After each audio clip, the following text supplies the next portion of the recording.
Imagine that this connects piece represents the first dimension. It's simply a straight line, which is basically what the first dimension looks like. And if you add three more of these straight lines and connect them so that adjacent. By the way, guys, there is no straight line in this world. Let me say that again. There is no actual straight line in this world. From actual straight line, I mean actual accurate straight line. Whatever we study, it's all theory. We have a piece of paper, we draw a line using a ruler or a scale, and we consider it as a straight line. Or let's say triangle. We draw an equilateral triangle and we consider it as an equilateral triangle. But in real life, equilateral triangle does not exist. It's not practical.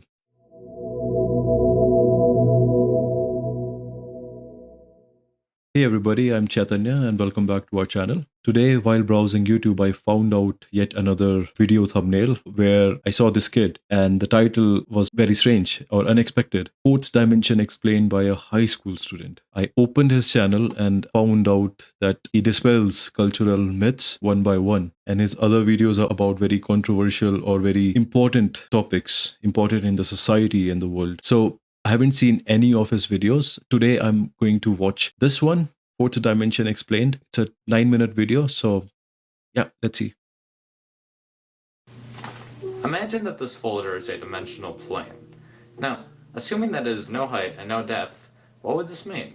It would mean that it's a one-dimensional world. So if, hypothetically, an organism was living inside of it, it would only be able to move in a linear path forward and backwards in a straight line. Now, if we go to the second dimension, we have two dimensions. We have width and we have length. So hypothetically, if an organism lived inside of here, then it would be able to move up, down, left, right, and anywhere else in between. And a two-dimensional world is comprised of an infinite series of one-dimensional worlds stacked upon each other. Just as our three-dimensional world, which has depth and length and height, is comprised of an infinite series of two-dimensional worlds. So now that I have stacked many folders upon each other, we have three dimensions. We have depth, we have length, and we have width. Now what happens if you keep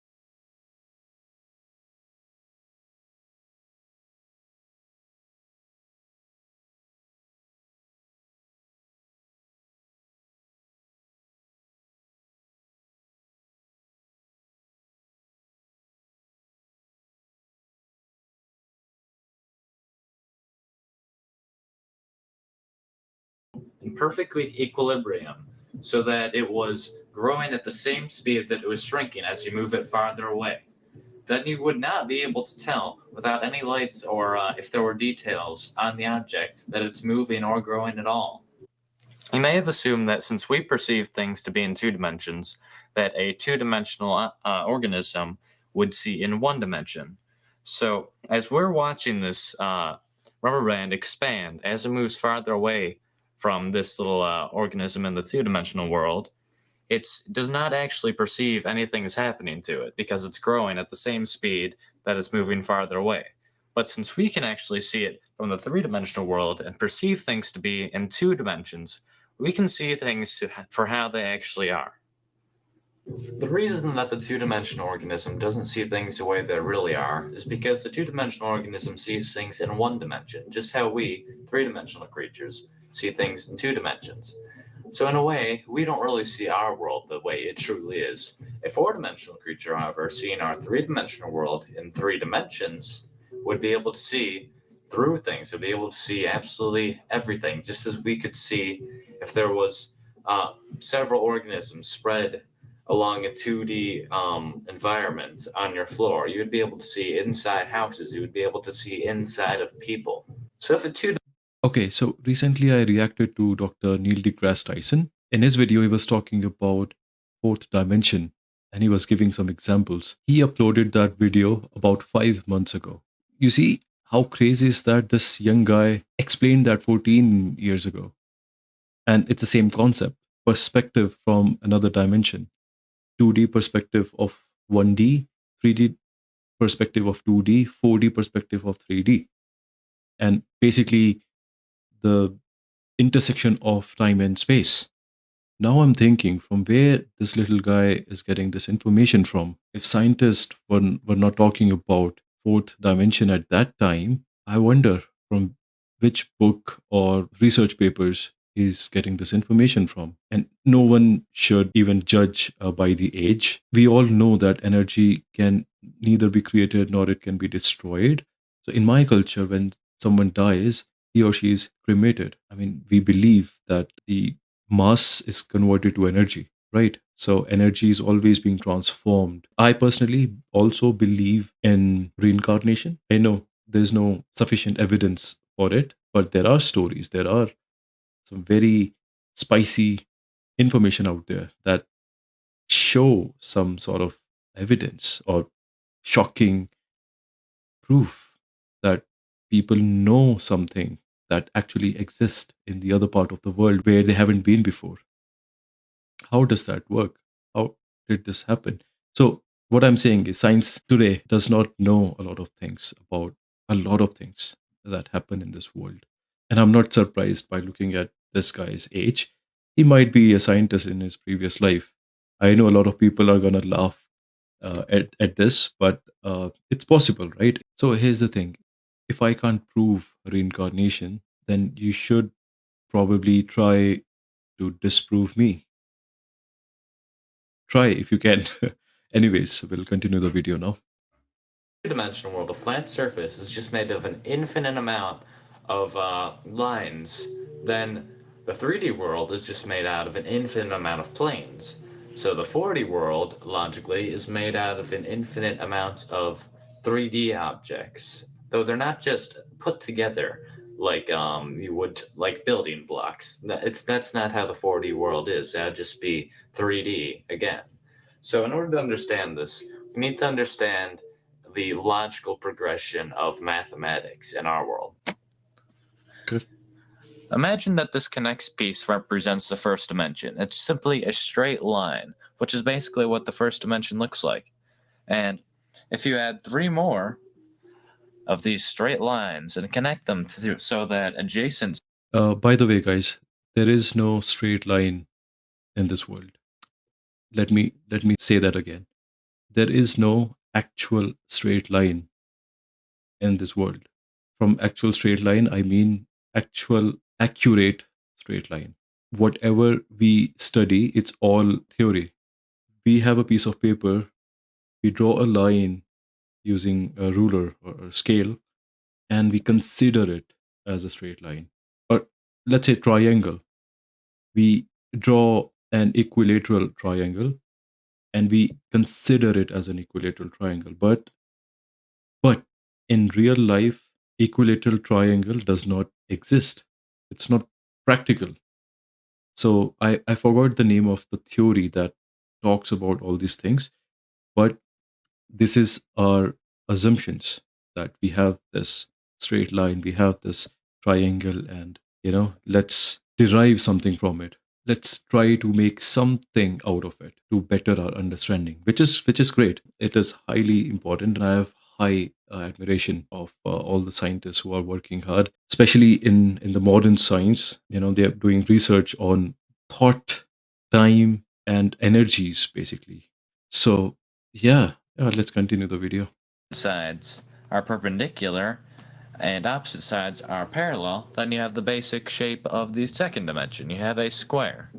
Now, if you keep going from here, and you add it so that there's a total of 4 squares, and all adjacent sides are perpendicular, and all opposite sides are parallel, then you end up with, obviously, a cube. So if you tried to keep going from here, and you would have a four-dimensional basic shape, you would have what's called a tesseract. Now, I cannot show you a tesseract, but you need to understand that it's basically four cubes that are within each other that have all adjacent sides perpendicular and all opposite sides parallel. Yet there are four lines connecting to each vertex. So a tesseract would look somewhat like this picture. Now that's not exactly what it looks like because this is a two-dimensional depiction, and obviously not all of the lines are straight. So I cannot show you what a tesseract actually looks like because we cannot perceive things in the third dimension. You cannot even imagine what a tesseract looks like. You cannot in your mind, picture the fourth dimension or a fourth dimensional shape. And you can keep going on from the fourth dimension even. You can go to the fifth dimension, the sixth dimension, the 71st dimension. It doesn't matter. Neil deGrasse Tyson also talked about some higher dimensions. He didn't explain them, but he did talk that there are further dimensions. But I also have seen people talking about higher dimensions. I know Sadhguru talks about 12 dimensions. That is based on ancient yogic science. So that's pretty interesting. In those dimensions, they are not talking about objects, how the shape and the observation of that object is defined, but something that's beyond our perception, our senses. We have these primary senses, right? We can see, can smell, taste, feel, etc. But there are senses that can do a lot more things that we don't know yet. If you think that we are just limited to these five senses, then it just stops us to explore more. It basically closes down our curiosity or possibility of growth. So it's very important to be open and understand these things and question these things, explore these things, instead of just believing in some sort of limited knowledge or knowledge that we have right now. Like 15, 20 years ago, what modern science used to tell us, it was the latest observation and evidence. And now what we have is much more advanced. So at that time, we didn't even know that, ChatGPT would exist. Some people might have some idea, and that's what I'm talking about. Right now, some people have some idea what may exist in the next 20 years. So if they are close minded, if they believe in the limited, information, then that possibility will be hard to achieve in real life. So I'll continue the video now. Theoretically, there are an infinite amount of spatial dimensions. A common misconception of the fourth dimension is that the fourth dimension is time. Now, while some argue that by going forward and backwards in Yeah, time, that's exactly what Neil deGrasse Tyson said. He considered the fourth dimension as time, which was interesting, but let's see. and if you move forward the same distance and backwards the same, then you would end up in the same place you started, just like in the fourth dimension. And while that may seem logical, if you think about it, it really doesn't make sense. If you imply that the fourth dimension is actually time, well, first of all, time is not spatial. There's a difference between space and time, quite obviously.